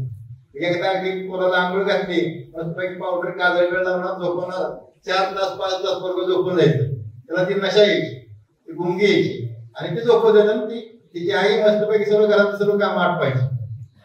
ते लहानपणापासून आता ते नाही सरते आम्हाला, आम्ही त्यामुळे आपूचा जर परिणाम जर जास्त झाला तर ते कणपणा येतो त्याच्यामध्ये. हा येस, तर ते हा एक तिथून सुरुवात होते. आता जवळ तुम्हाला नेहमी नसेल पदार्थ पाहण्यासारखं होत आहे तंबाखू. ग्रामीण भागामध्ये काय तंबाखू भेटतो, कशात तंबाखू करतात, काय तंबाखू खाण्यात काय होतं, तर तुम्हाला ती थोडी नशा येते किंवा तुम्हाला उत्तेजना येते. थोडक्यात उत्तेजना येते, तुम्ही आणखी तंबाखू खायला परत काम करूया असं म्हणतात ना, ते तसं होते, तुम्ही परत चालते परत काम करू शकता. तर ते हे तंबाखू झालं सेवन झालं. पुढे काय सिगरेट आहे, बिडी आहे, ते त्याचाच प्रकार आहे. आणि परंतु त्याचा डायरेक्ट परिणाम तंबाखू काय होतो, कर्करोग. गुटखा जे सर्व प्रकारचे गुटखे त्याने काय होतो, कर्करोग होतो. बिडी, सिगारेट किंवा इतर प्रकारचे तत्सम जे आहेत, सिगार बिगार असे जे वेगवेगळे आहेत, त्यांनी श्वसनाचा कर्करोग होतो, किंवा श्वसन यंत्राला कर्करोग होतो, तुमचे फुफ्फुसाचे डॅमेज होतात. आणि त्यामुळे साहजिकच कर्करोग म्हणजे कॅन्सर, त्याच्यातून वाचणं म्हणजे खूप चांगली उपचार तुमच्यावर झाला तरच वाचू शकता, अन्यथा नाही. तुम्ही कोण उदाहरण सांगू शकत का एखादा? आपल्या बघा तुम्ही कितीतरी लोक त्याच्यामुळे गेलेले आहेत, कर्करोगामुळे, चांगले चांगले व्यसनामुळे. आपले मी तुम्हाला सांगतोय दोन नावं. आपले शरद पवार साहेबांचं नाव सर्वांना माहित आहे, आपले महाराष्ट्राचे सर्वात ज्येष्ठ नेते. त्यांचं तोंडाला बघा, मी फक्त उदाहरण सांगतोय, तोंडाला त्यांच्या कॅन्सर झाला, त्यांनी चांगलं ट्रीटमेंट केलं, ते असं आहे. परंतु अगोदर त्यांनी पहिले फोटो पहा किंवा त्याची पहिली भाषण तुम्ही युट्यूबला ऐका, तेव्हा ते तरुण शरद पवारांनी आता याच्यानंतर त्याला बोलताना स्पष्ट बोलता येत नाही किंवा सांगता येत नाही व्यवस्थितपणे, तर ते असे दुष्परिणाम होतात. आपले सांगलीचे आर पाटील साहेब, त्यांना तंबाखूची सवय होती, नेहमी आम्ही पालिटिंग भरपूर आम्ही त्यांचं केलेलं आहे. तर ते कालच्याही का त्याची पुण्यतिथी काय जयंती होती साहेबांची, अजित पवार वगैरे सर्व गेले परवाच. तर अजित दादा म्हटले की माझे ते सहकारी आहेत, त्यांना मी किती वेळा सांगितलं की दादा तंबाखू प्रमाण कमी करा, पण त्यांना त्यामुळे ते कॅन्सर झाला, त्यामुळे ते दुर्दैवाने ते निघून गेले आपल्या सर्वात. चांगले एक नेते आपल्याकडे आपण ते मिस केले. अशी भरपूर उदाहरणं आहेत की जेणेकरून आपण तुमचं जीवन नाश होऊ शकतं. हे कशामुळे होतं तुम्हाला हे माहित तरी आहे का? तुम्ही शालेय जीवनामध्ये तुम्हाला माहित तरी आहे का की नशा म्हणजे काय? तंबाखू असेल, सिगारेट असेल, बिडी असेल, गांजा असेल, काही तुम्हाला कधी नावं सुद्धा माहित नाही. पण ही नावं माहिती असणं पण तेवढंच गरजेचं आहे, जेणेकरून भविष्यामध्ये आपल्याला जर कोणी अशा प्रकारचे पदार्थ दिले किंवा सांगितलं तर तुम्हाला ते माहिती असतो हे नशिली पदार्थ आहेत, याच्यापासून आपल्याला काही त्रास होऊ शकतो. आणि काही लोक हौसने करतात. आता कसं मी मग बोलले तुम्ही कॉलेजला गेले तर एखादा मंत्री मुंबई किंवा पुण्यावर येतो आणि मस्तपैकी सिगरेट उडत असतो. अरे घे ना सिगरेट, तुम्ही पाहत छोट्या पाहत असता, तो तुम्हाला कधी आग्रह करतो अरे सिगरेट घे, एकदा वाटलं तर तुम्हाला वाटतं याचं छान वाटते, मग ते हळूहळू तुम्हाला सवय लागते. आणि कुठल्याही गोष्टीची सवय वाईट संस्थेमध्ये लागते. तुमची संगत जर चांगली असेल तर निश्चितपणे तुमच्या जीवनामध्ये तुम्ही यशाची उंच पायरी गाठा लागते, शिखर गाठा लागते. पण तुमची संगत वाईट असेल तर तुम्ही आहे त्या ठिकाणी असा त्रास जातो तुम्ही. तर त्यामुळे आपली संगत पहिल्यांदा चांगली असावी. पहिली एक म्हण होती मराठीमध्ये, धावड्या शेजारी बांधला पाळा वाण नाही तर गुण लागला. म्हणजे जशी तुमची संगत असेल त्याप्रमाणे तुम्ही घडत असता. तर तुम्ही चांगल्या संगतीमध्ये असाल तर निश्चितपणे चांगलेच होणार. तुमचे ध्येय उच्च असेल तर तुम्हाला त्या ध्येयापर्यंत पोहोचण्याकरता तुम्ही जर IPS IAS व्हायचं तर ध्येय ठेवतं, कमीत कमी PSI तरी व्हा. त्या UPSCचा अभ्यास करून MPSC तरी क्लिअर करू शकाल.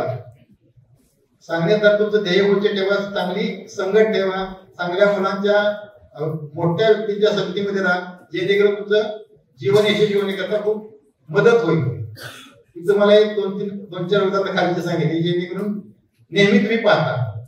तर पुढचे जे अंमली पदार्थ कोणते तुम्हाला सांगतो. गांजा तुम्ही ऐकलं असेल, तुम्ही ग्रामीण भागातले गांजा साधू बुवा वगैरे असेल चिलीम लावतात आणि ओढत असतात, तुम्ही कधी ती पाहिलं असेल तर ते गांजाचं झाड असतं, त्याच्यापासून 4 अंमली पदार्थ तयार होतात. पान आहे, पान त्या झाडाचं, जो पण त्याला फळ आणि फुलं येत नाही तो पण त्याच्यावरती कारवाई होत नाही त्या झाडावरती. आपल्या महाराष्ट्रामध्ये तर कल्टिव्हेशन किंवा गांजाची शेती करण्यास मनाई आहे.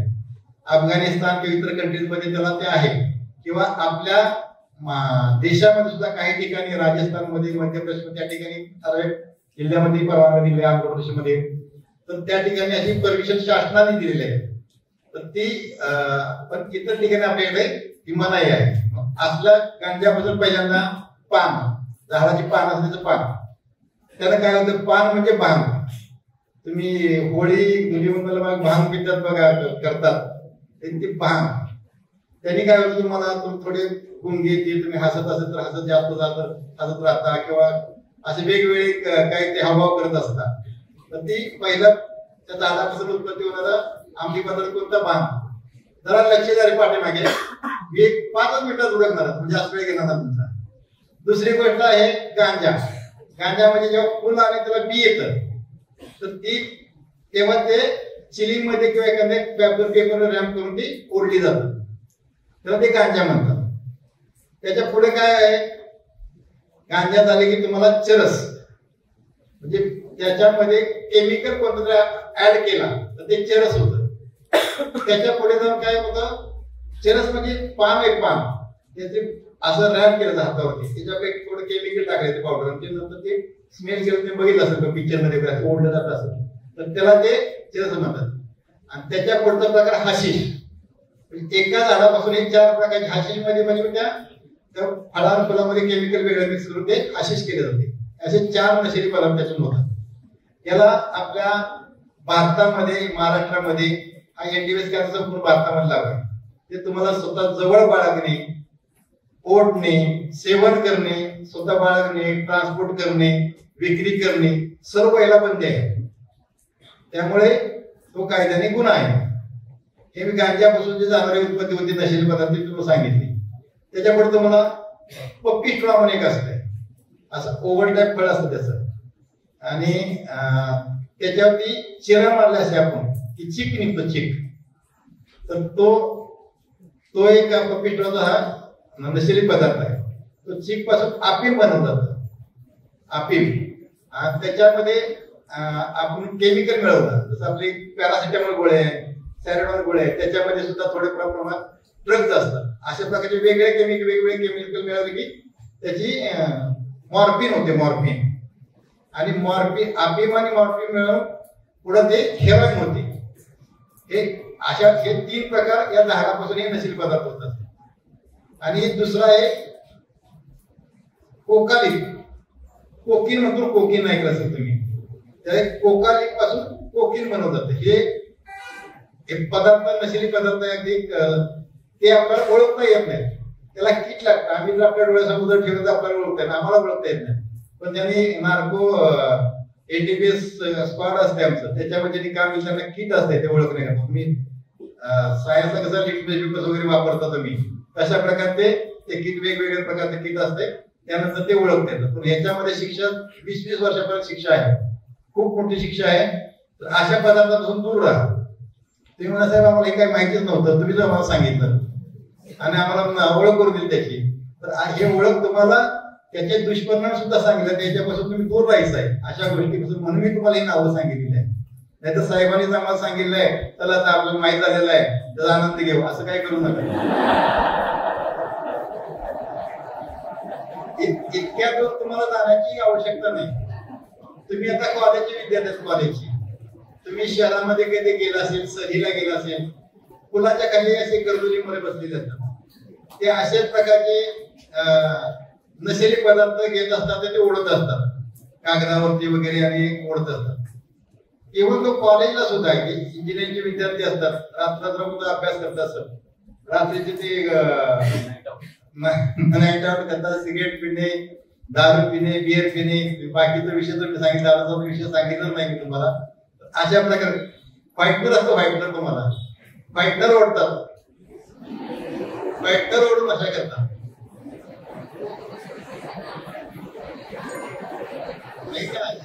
म्हणजे नशा म्हणजे काय सांगितलेलं आहे की ज्याने तुमच्या मेंदूवरती नियंत्रण तुम्हाला तुम्ही एकच झोप येते त्याला नशा म्हणतात. त्याने सुद्धा तुम्ही कुठल्याही गोष्टीचं अति प्रमाण झालं की नशाही पदार्थ होतो, पण प्रमाणामध्ये घेतलं तर ते औषध. मी तुम्हाला माझ्या मुलाचं उदाहरण सांगतो. मी फौजदार झालो, गाडी बुलेटवर त्यावर करायचो. माझा मुलगा 3-4 वर्षाला कुठं पेट्रोलच्या टाकीवरती बसला दाखवत जायचं, तर झाकण उघडायचं पेट्रोलचं वाटायचं. त्याला आवडायचं तो. म्हणजे सांगण्यात तात्पर्य काय की तुम्हाला कशाची केव्हाही आवड निर्माण होईल, पण या गोष्टी तुम्हाला माहित असेल की ही नशिली पदार्थ आहे तर त्याच्यापासून तुम्ही निश्चितपणे दूर राहा. तर कृपया तुम्ही हे काही जी नावं सांगितली तुम्ही त्यापासून निश्चितपणे दूर राहा. त्यापासून दूर राहिला तर तुमची चांगली संगत असेल, निश्चित जीवनामध्ये तुम्हाला चांगलं यश भेटेल, उज्ज्वल यश भेटेल. आपल्याला खूप चांगला शिक्षकता भेटला, इन्फ्रास्ट्रक्चर चांगला आहे. सरांनी या वर्षीच्या संस्थेच्या ठिकाणी तुम्हाला स्थानांतरित करून या ठिकाणी चांगली एवढी सुविधा दिलेली आहे. आपल्या पालकांनी एवढी मोठी फीस पैसे भरून तुम्हाला शाळेमध्ये पाठवलेला आहे शिकण्याकरता. पहिले इंग्लिशचा आपण भाव केला जायचा, इंग्लिश येत नाही. अजूनही आम्हाला इम्पेरेटिव्ह कॉम्प्लेक्स, मला इंग्लिश फ्लुएंटली बोलता येत नाही. आम्ही लिहू शकतो पण आम्हाला फ्लुएंटली बोलता येत नाही. समजतं आम्हाला, ऐकून समजतं, पण बोलताना किंवा ड्राफ्टिंग करताना ते अडचण येतात. तुम्हाला ते सर्व आता केजी पासून मग सगळं अवेलेबल करून दिलेले सरांनी, आणि त्याचा तुम्हाला फायदा भविष्यामध्ये खूप चांगल्या प्रकारे होईल. आपण फक्त पाहतो की 10वी मध्ये एवढे स्पर्धा विद्यार्थी, सरांनी आपले संस्थेतले किती विद्यार्थी उदाहरणं सांगितली की ते एवढ्या उच्च चांगल्या परीक्षा देऊन भारतामध्ये वरच्या क्रमांकाने पास झालेले, उत्तीर्ण झालेले. आणि संस्थेत तुमचं यश आहे त्याच्यावर संस्थेची हे करली जाते, मार्केटिंग थोडक्यात म्हणत असं आम्ही चुकीचे शब्द वापरतो, पण तुमच्या शाळेचं नाव त्याच्यावर उज्ज्वल होत असते. सॉरी टू से सर, चुकून बोललो. शाळेचं नाव मला ते उज्ज्वल होतं त्यामुळे. तर तुम्ही जेवढं यश प्रदान करता तर ते सर्व शिक्षकांना खूप त्या गोष्टीचा अभिमान असतो. मी जेव्हा PSI झालो, माझ्या कॉलेजला गेलो, शाळेमध्ये गेलो, तर गावकऱ्यांना एवढा अभिमान वाटला की मी लेंगा शर्टवर जायचो. लेंगात मला माहित आहे का, पांढरा पायजामा असायचा आणि ओपन शर्टचं, पायामध्ये स्लीपर. मी पहिल्या 11वी कॉलेजला गेलो, उसामध्ये आणि टोमॅटो लावली होती मध्ये, गुडघ्यापासून खाली हिरवा लेंगा दिसायचा, तांबडा माळाच्या मातीचा पाण्याचा. सर्व विद्यार्थी माझ्याकडे पाहून हसत होते. पण मी ग्रॅज्युएशन झाल्यानंतर MPSCचा अभ्यास केला आणि मी PSI झालो. माझा मोठा भाऊ NDA ला आहे, आता तो कर्नल आहे सतत कमांडला. आम्ही दोघे बाबा, मी पण इकडे PSI झालो, तो तिकडे सेटलमेंट झाला. त्यावेळेस माझ्या दोन्ही बहिणी BSc झाले, MSc झाले. तुम्हाला वडील माझ्या चौकी नापास, आई अशिक्षित, तरी पण आम्हाला शिकवलं. म्हणजे अशिक्षित असतो तो आम्हाला घडवून त्यांनी. आज आम्हाला सर्व सुविधा उपलब्ध असो, तुम्हाला सर्वांना सुविधा उपलब्ध असो, तुम्हाला ते यश गाठायचे. तर त्याकरता तुमची संगत चांगली असणं आवश्यक आहे. तुम्हाला गुरुजन वर्ग खूप उत्कृष्ट आहे. त्या संगतीचा फक्त दुष्परिणाम आपल्या होऊ नये, नशिली पदार्थापासून आपण दूर राहू, आपलं जीवन सुरक्षित राहील. एकदा घरची वडिलांना आपल्याला गाडी घेऊन दिली, मुलीचा ट्युशन जायचा वेळ वाचेल, कॉलेज जायचा वेळ वाचेल, म्हणून तुम्हाला दिलेली आहे, ना की फिरायला किंवा एन्जॉय करण्याकरता. तो वेळ तुम्ही अभ्यासाकरता वापरला पाहिजे. आणि जे तुमचं ध्येय आहे ते गाठण्याकरता सातत्याने प्रयत्न केलं पाहिजे, हार्डवर्क केलं पाहिजे. तेव्हा यश तुमच्यापासून काही दूर नाही. जेव्हा जीवनात तुम्ही काहीतरी घडाल त्यावेळेस तुम्ही यशस्वी व्हाल. आज तुम्ही लग्नाच्या वेळेस जे विचार केला जाईल तेव्हा मुलगा काय करतो हे विचारत, पालक काय करतात ते नाही. तुम्ही काय करता, काय शिकलाय, काय व्यवसाय करता किंवा कोणती नोकरी करता हे पाहिलं जातं.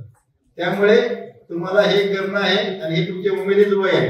हे 5 वर्ष आहे. 10वी नंतर जे ग्रॅज्युएशन पर्यंतचे हे जे 5 वर्ष आहे हे तुमचे खूप जीवनामध्ये महत्वाचे आहेत. आणि इथून तुमचं जीवन घडून तुम्ही संस्थेचं नाव उज्ज्वल करणार आहे. मला या ठिकाणी सरांनी बोलण्याची संधी दिली. आपण माझं ग्रामीण मराठी भाषेतलं 4 शब्द ऐकून घेतले सर्वांनी शांतपणे. याबद्दल मी सरांनी या संस्थेच्या आणि आपल्या सर्व विद्यार्थ्यांचे आभार.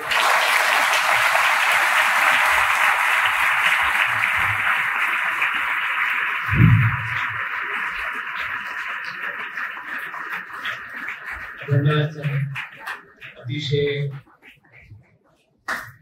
खूप प्रॅक्टिकल उदाहरणं देऊन अगदी आपल्या मार्मिक भाषेत तुम्ही बऱ्याच गोष्टी आमच्या विद्यार्थ्यांना आज खरोखरच म्हणजे म्हणजे तुम्ही मगाशी म्हणालात शिक्षकांना इन्फॉर्मेशन भरपूर आहे, पण तुमच्याकडे शिकवण्याची लकब आहे. उद्या तुम्ही जर रिटायर्ड झाला तर यशदा किंवा पोलीस अकॅडमी मध्ये तुम्ही काम करू शकता.